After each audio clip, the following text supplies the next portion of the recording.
प्रिय बच्चों, आज हम पुनः चैप्टर 4 द्विघात समीकरण पर चर्चा करेंगे।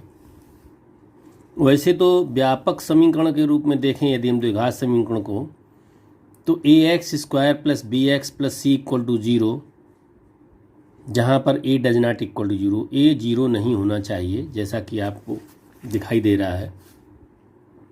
यहाँ ए बी सी अचर राशियां हैं जिनको नॉन वेरिएबल्स कहते हैं, जो परिवर्तित नहीं होती हैं, इनको रियल नंबर ये होते हैं।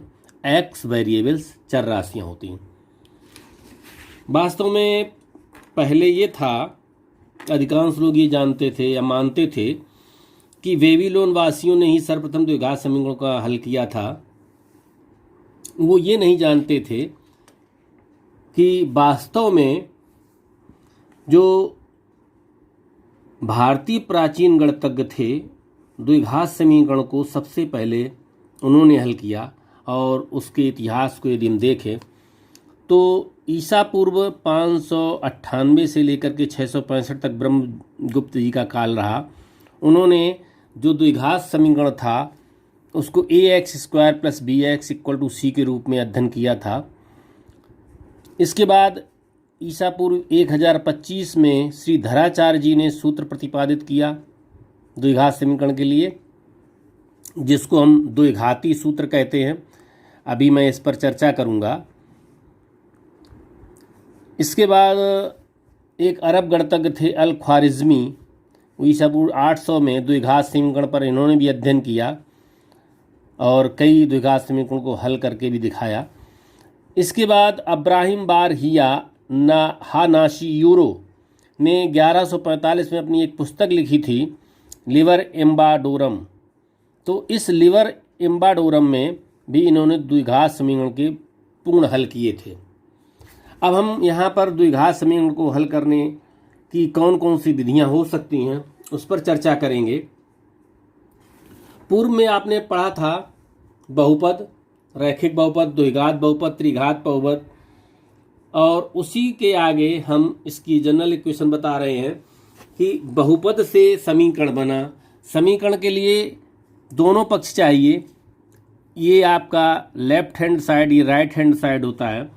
अगर a x square plus b x plus c केवल दिया जाता है तो ये द्विघात बहुपद था। द्विघात बहुपद क्वाड्रेटिक पॉलिनोमियल था। उसको इक्वल टू ज़ीरो किया तो वो हो गया क्वाड्रेटिक इक्वेशन। अब क्वाड्रेटिक इक्वेशन कितने प्रकार के हो सकते हैं, तो हम यहाँ लिख सकते हैं टाइप ऑफ क्वाड्रेटिक इक्वेशन।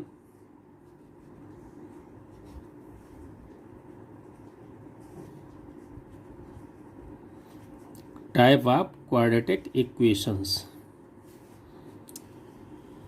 पहले प्रकार के तो ये हो सकते हैं कि if b is equal to zero हो, c does not equal to zero हो, तो आपका जो इक्वेशन होगा a x square plus c equal to zero, एक इस प्रकार के हो सकते हैं। सेकंड पार्ट इसका दिया गया है, ये कर सकते हैं कि v does not equal to zero, c equal to zero, तो आपका इक्वेशन हो जाएगा a x square plus b x equal to zero हो जाएगा। थर्ड टाइप हो सकता है आपका द्विघात समीकरण का b भी ज़ीरो हो और c भी ज़ीरो हो, तो आपका इक्वेशन होगा a x square equal to zero. Fourth condition हो सकती है b does not equal to zero, c does not equal to zero, और a पहले ही हमने कहा था कि अगर द्विघात समीकरण है तो a does not equal to zero होगा ही, यानी तीनों ज़ीरो नहीं है तो a x square plus b x plus c equal to zero होगा। तो ये चार टाइप के द्विघात समीकरण हो सकते हैं। अब method of solving quadratic equation, समीकरण को हल करने की विधियां कौन सी हैं।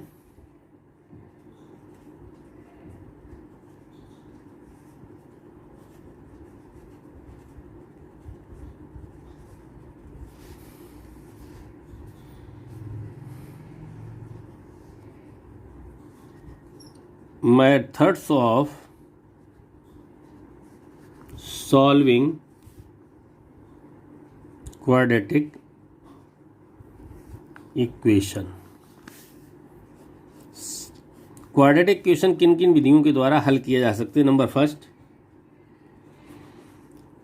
ये है गुणनखंड विधि द्वारा,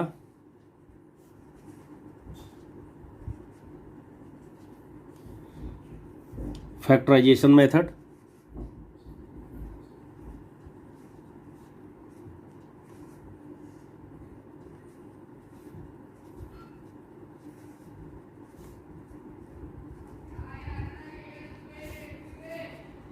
सेकंड, पूर्ण वर्ग बनाकर।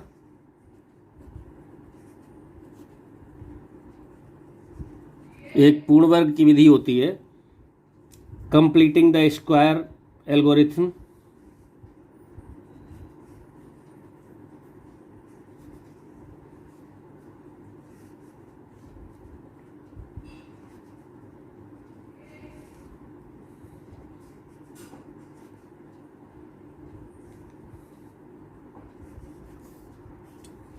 और थर्ड मेथड जो श्रीधराचार्य जी का है वो है बाई क्वाड्रेटिक फार्मूला, द्विघाती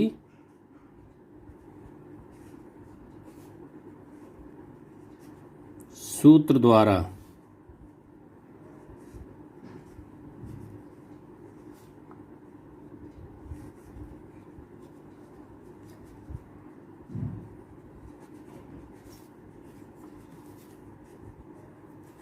अब गुणनखंड विधि से कैसे हल किए जाएं, उसके लिए मैं अभी चर्चा करूंगा। अब द्विघात समीकरण को ये देखा जाता है कि जैसे आपकी जो एक्सरसाइज दी गई है 4.1 कि इसमें से कौन सा पद द्विघात समीकरण है, कौन सा पद द्विघात समीकरण नहीं है, तो उसको निकालेंगे। अगर हमें सबसे पहले देखें कि गुणनखंड विधि द्वारा अगर हमें किसी उसको हल करना है समीकरण को तो कैसे हल करेंगे। तो देखिए हमने एक कोई इक्वेशन ली है 5x² plus 16x plus 12 equal to 0। Suppose that ये एक इक्वेशन ली मैंने, इसको कैसे हल किया जाए फैक्टर मेथड से, इसके फैक्टर कैसे किए जाएं।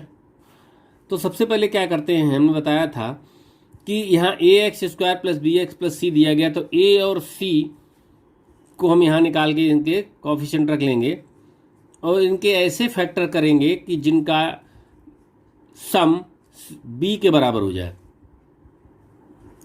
और वो भी तब जब ये c प्लस में होगा, तब सम b के बराबर हो। यदि ये c माइनस में दिया गया है तो डिफरेंस 16 के इक्वल होना चाहिए, यानी c b के इक्वल होना चाहिए। अब ये चूंकि पॉजिटिव दिया गया है इसलिए 5 और 12 के ऐसे फैक्टर करेंगे जिससे इनका टोटल 16 आ जाए। तो 12 पंचे 60 होता है, तो 10 इंटू 6 और 10 प्लस 6 इज इक्वल टू होता है 16। सो इसको सॉल्व करने के लिए इसके फैक्टर हो जाएंगे 5x² प्लस, इसको लिख देंगे हम 10 plus 6 into x plus 12 equal to 0। ये हो जाएगा 5x² plus 10x plus 6x plus 12 equal to 0। अब ये पेयर बन जाते हैं, ये दो पेयर बन गए। पहले मेरे पास केवल 3 टर्म्स थे, 3 पद थे, अब यहाँ पर 4 पद हो गए, तो दो दो के जोड़े बना लेंगे। और जोड़े बनाने के बाद ये देखेंगे कि इनमें से कौन सी संख्या कॉमन है, उस कॉमन संख्या को बाहर निकाल लेंगे। मान लीजिए इसमें देख रहे हैं 5x² है, ये प्लस 10x है, तो 5x इसमें कॉमन है। जब 5x का इसको डिवाइड करेंगे तो यहाँ x आएगा, 5x से इसको डिवाइड करेंगे तो यहाँ 2 आएगा।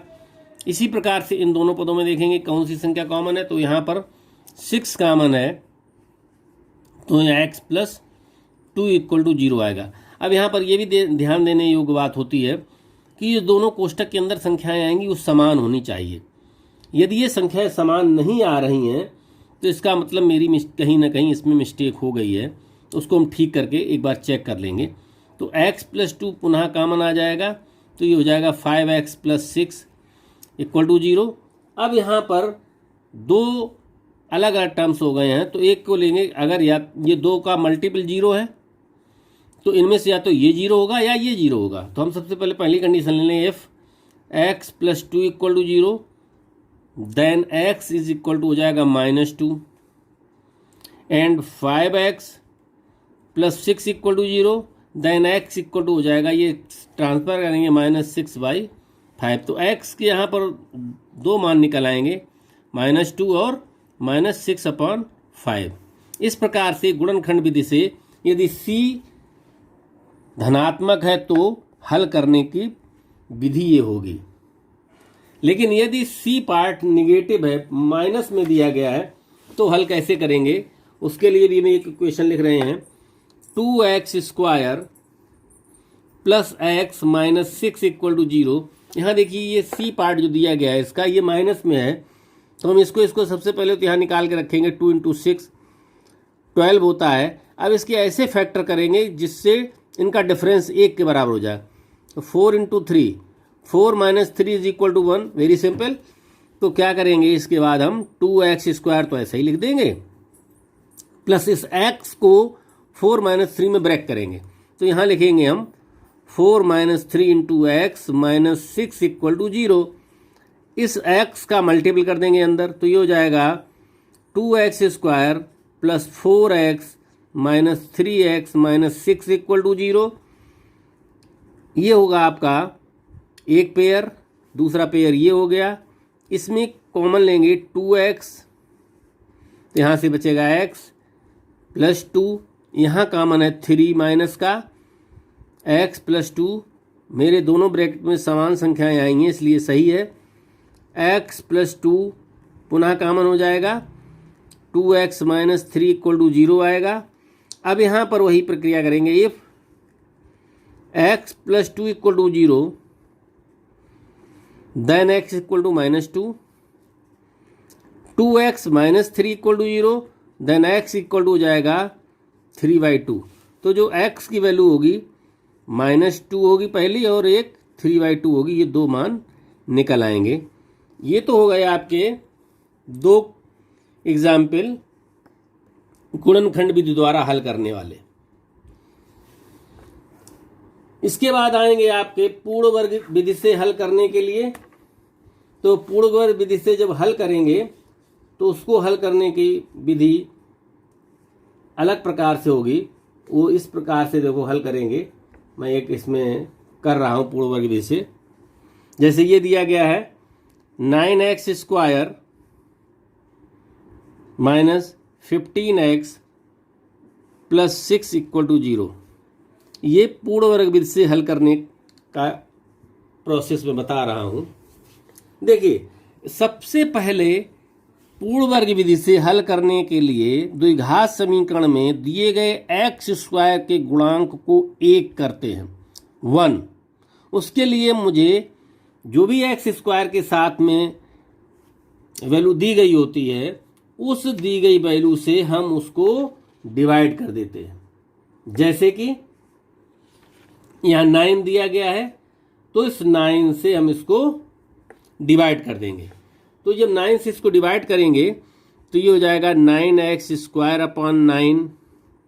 9 - 15/9x + 6/9 = 0। इसको सॉल्व करेंगे, 9 से 9 कट जाएगा, 3 5 जा, 3 3 जा, 3 2 जा, 3 3 जा, तो ये हो जाएगा x² - 5/3x। और जो c पार्ट है उसको हम ट्रांसफ़र कर देंगे राइट हैंड साइड में, तो ये -2/3 हो जाएगा। अब अगले स्टेप में क्या करते हैं कि जो ये पार्ट x के साथ लिखा होता है, ये x² तो अलग हो गया, जो x के साथ मल्टीप्लाई किया गया है उसमें 2 से डिवाइड उसको कर देते हैं। जैसे ये 5/3 दिया गया है, 5/3 को हम 2 से डिवाइड करेंगे तो हो जाएगा 5/6। तो अब यहाँ पर अगली स्टेप में क्या करेंगे, x² - 5/3x लिखेंगे और ये जो 5/6 मैंने निकाला है इसका स्क्वायर इधर भी जोड़ेंगे, एंड दूसरी तरफ भी 5/x का होल स्क्वायर जोड़ेंगे -2/3। क्या किया मैंने कि जो ये x के साथ कॉफिशिएंट दिया गया था उस x के कॉफिशिएंट को डिवाइड किया 2 से और जो वैल्यू आई उसका स्क्वायर दोनों साइड्स जोड़ दिया। दोनों साइड जोड़ने पर क्या हुआ कि ये एक इक्वेशन बन गई, एक सूत्र बन गया, a square minus 2ab plus B square के रूप में बन गया। तो ये हो जाएगा x माइनस 5/6 का होल स्क्वायर इक्वल टू, इसको तोड़ दीजिए, 25/36 minus 2/3 equal to x minus 5/6 का होल स्क्वायर इक्वल टू, ये आएगा 36 एलसीएम, 25 माइनस 3 24 हो जाएगा। x माइनस 5/6 का होल स्क्वायर 1/36। यहाँ पर जो फार्मूला मैंने लगाया था a square minus 2ab plus B square बराबर a माइनस बी का होल स्क्वायर। अब यहाँ पर देखिए x माइनस 5/6 को ये स्क्वायर में दिया गया था, जब इसको हम स्क्वायर रूट हटाएंगे तो यहाँ हो जाएगा प्लस माइनस √1/36 और ये आपका आ जाएगा x minus 5/6 is equal to plus minus 1/6। अब एक बार पॉजिटिव ले लेंगे, एक बार नेगेटिव ले लेंगे।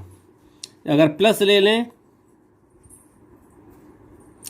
प्लस लेने पर होगा x minus 5/6 is equal to 1/6, x is equal to 1/6 transfer हो जाएगा, 5/6 इधर आ जाएगा, ये हो जाएगा 6/6, ये आ जाएगा 1, तो x इज इक्वल टू आ जाएगा 1। माइनस लेने पर क्या होगा,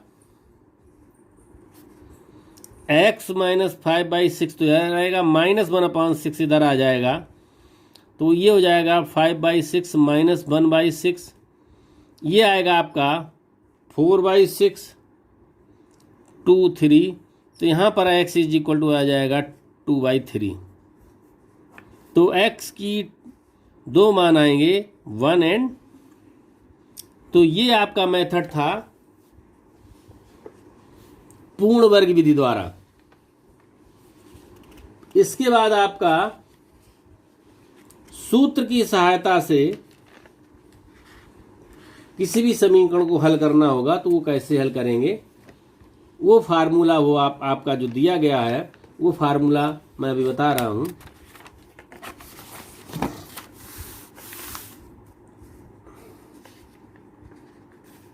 सबसे पहले तो ये देखेंगे फार्मूला बनेगा कैसे। देखिए हमारा जो द्विघाती सूत्र श्रीधराचार्य वाला,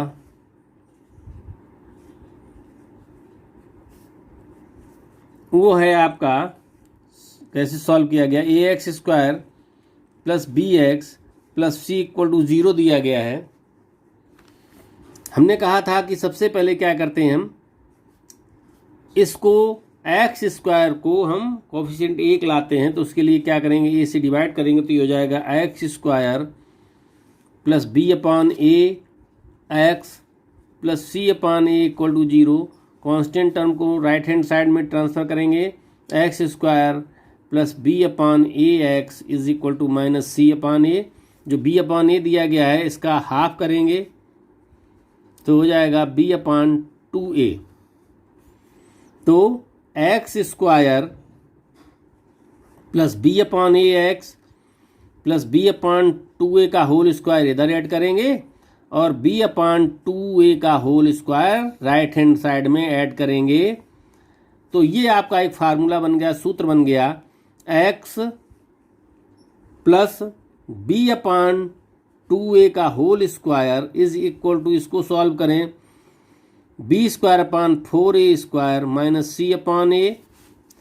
इसके बाद x प्लस b/2a का whole square equal to 4a square, इसका एलसीएम आ जाएगा, तो b स्क्वायर माइनस a से डिवाइड करेंगे 4 आएगा, तो ये 4ac हो जाएगा।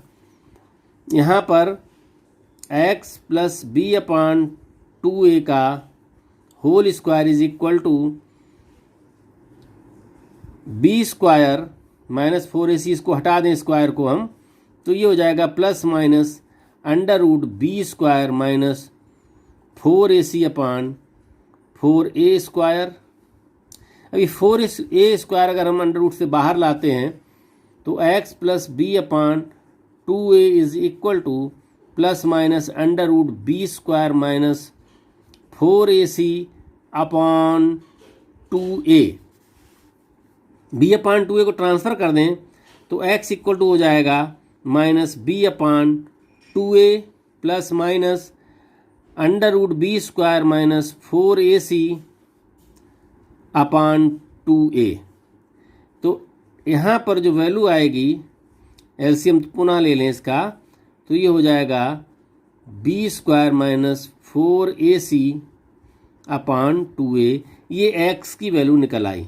ये x की जो वैल्यू निकली है इसमें x के दो मान हैं, क्योंकि एक मान आपका प्लस से आएगा, एक बार मान आपका माइनस से आएगा। एक होगा x is equal to minus b plus minus की जगह केवल प्लस लेंगे तो इसका मान हो जाएगा minus b plus under root b square minus 4ac upon 2a। दूसरा मान minus b minus under root b square minus 4ac upon 2a। ये दो मान इसके निकल आएंगे। तो किसी भी समीकरण को हम इस सूत्र की सहायता से भी हल कर सकते हैं। जैसे कि अगर हम एक कोई फार्म यहाँ पे लिख दें, x square plus 2x minus 143 equal to 0 दिया जाए, इसको इस फार्मूले की सहायता से यदि हल करना हो तो कैसे हल करेंगे? तो सबसे पहले a is equal to 1, b equal to 2, c equal to minus 143, then x is equal to minus b plus minus under root b square minus 4ac value रखेंगे upon 2a equal to minus 2 plus minus 4, ये multiply होगा, minus minus plus हो जाएगा। 143 का 4 times जो होगा 572 हो जाएगा upon 2। So this is equal to minus 2 plus minus under root 576 upon 2 equal to हो जाएगा माइनस 2 प्लस माइनस 576 का अंडर रूट निकालेंगे तो आएगा 24। 24 अपॉन 2 से डिवाइड कर दीजिए तो ये आ जाएगा आपका -1 प्लस माइनस 12। अगर हम प्लस ले लें, प्लस लेने पर क्या होगा, -1 प्लस 12 इज इक्वल टू हो जाएगा 11। जो वैल्यू आएगी आपकी वो 11 आएगी। और अगर माइनस ले लें तो आपकी वैल्यू आएगी -1 माइनस 12 इक्वल टू -13। तो x की जो वैल्यू आएगी वो 11 एंड -13 दो मान निकल आएंगे। तो ये सूत्र की सहायता से किसी भी द्विघात समीकरण को हल कैसे करें निकाला जा सकता है।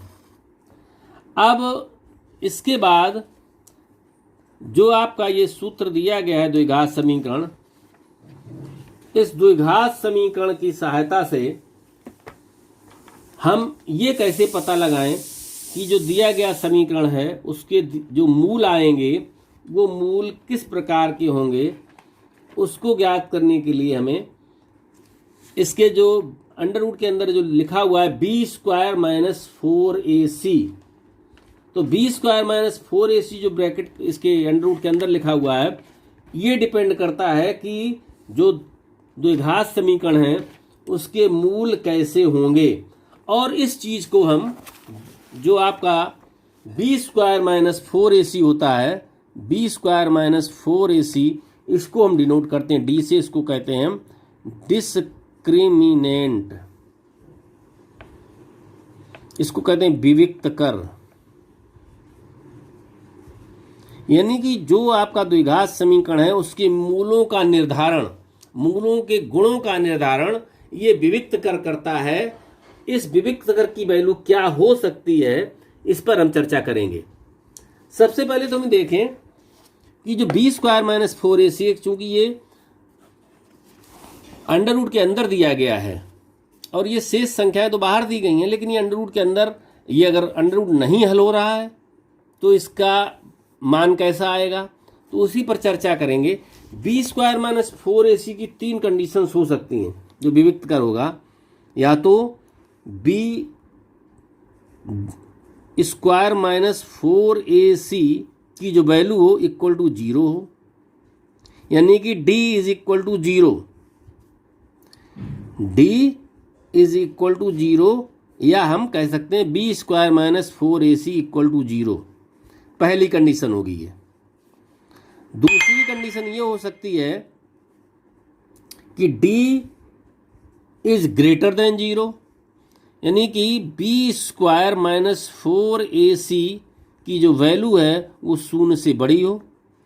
और तीसरी कंडीशन होगी आपकी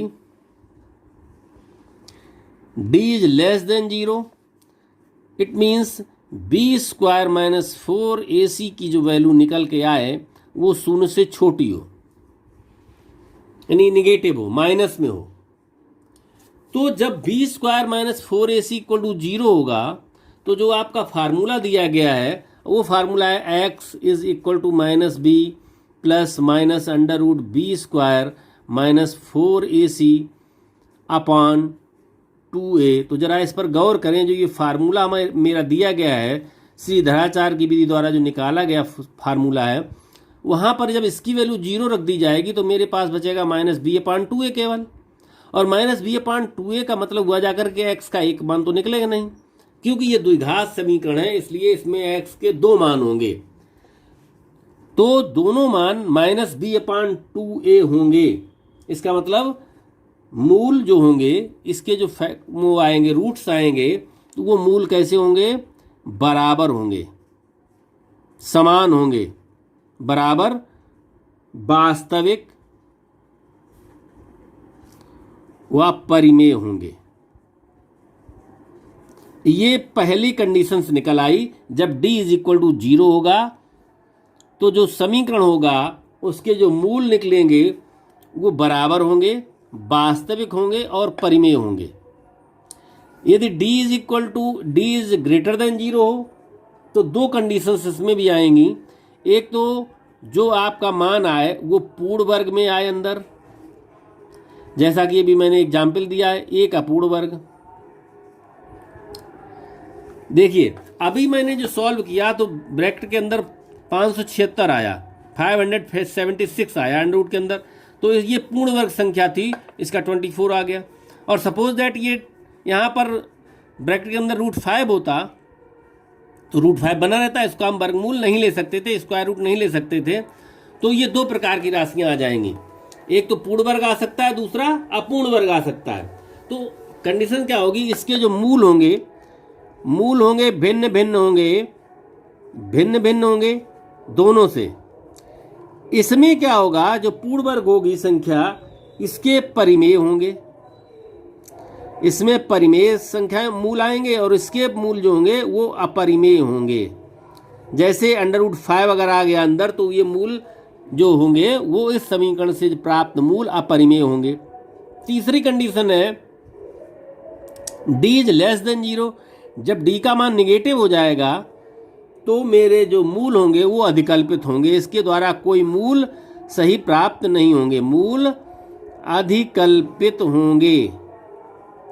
तो समीकरण को देख करके आप उस समीकरण की क्या कंडीशंस होगी मूलों की वो आप निकाल सकते हैं। उसके लिए तीन कंडीशंस है, d is equal to 0, d is greater than 0, d is less than 0। यानी जो विविक्त कर दिया गया उसका मान 0 हो, 0 से बड़ा हो या 0 से छोटा हो।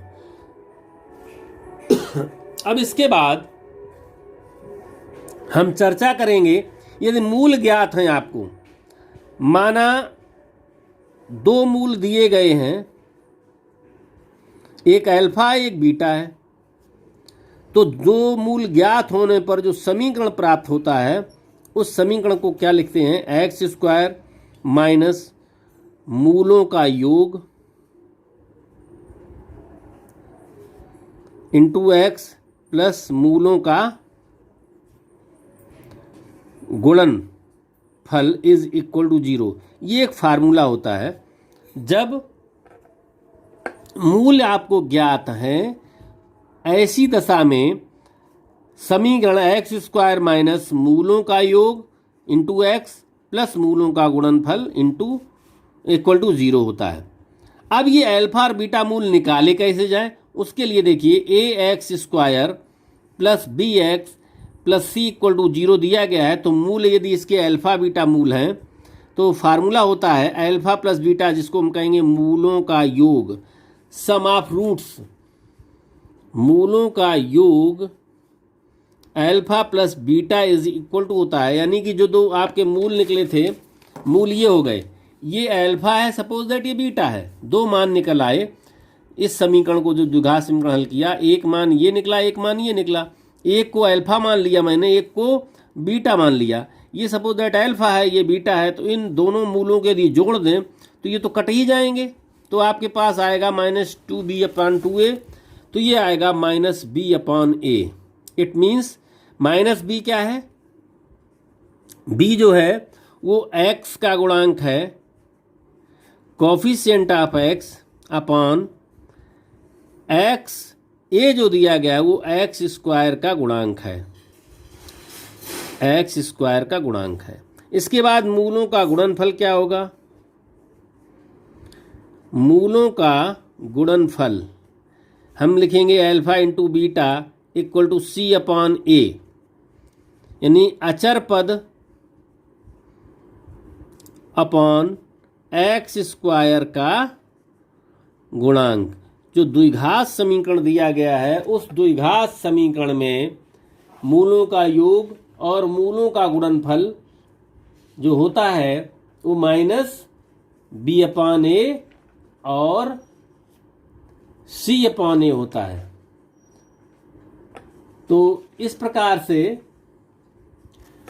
हम द्विघात समीकरण कर पुनः रिवीजन करते हुए आगे की एक्सरसाइजों को हल करेंगे। That's all.